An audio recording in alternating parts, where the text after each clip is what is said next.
Goeiemôre, baie welkom by vandag se oordeenking. Kom ons buig na die hoofde saam in gebed. Here, ons lees vandag saam uit die woord, omdat ons U liefhet. Amen. Ons voorlesing vanmôre is van uit 1 Korintiërs 1 verse 4 en 5. Ek dank my God altyd oor julle vir die genade wat hy in Christus Jesus aan julle geskenk het. Want in hom het God julle in alles ryklik geseën, veral in die gawes van woord en kennis.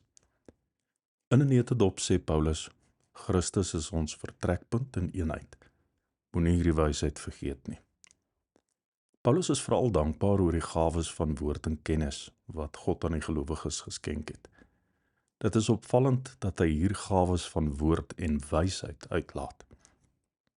Jy sal opmerk dat hy in hoofstuk 12 vers 8 'n gesprek oor wysheid afsluit met die volgende woorde: Aan die een word deur die Gees die gawe gegee om 'n woord van wysheid te praat, aan 'n ander 'n woord van kennis deur dieselfde Gees.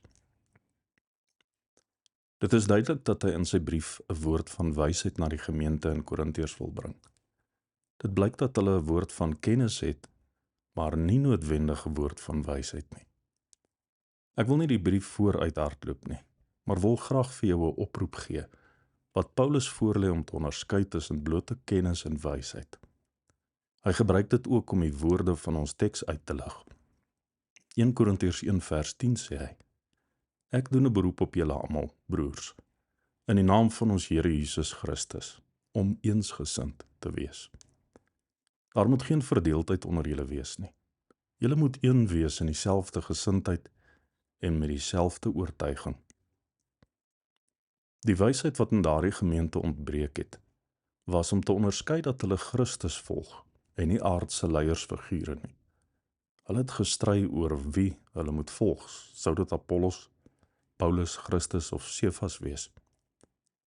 Dit is presies waarop ons teks fokus vandag. Dit is in en deur Christus dat ons in genade, woord en kennis saamgebind is. Dit is nie die werk van mense nie, maar die van God in Christus.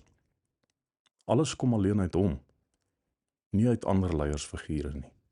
In 'n neutedop, Christus is ons vertrekpunt en eenheid.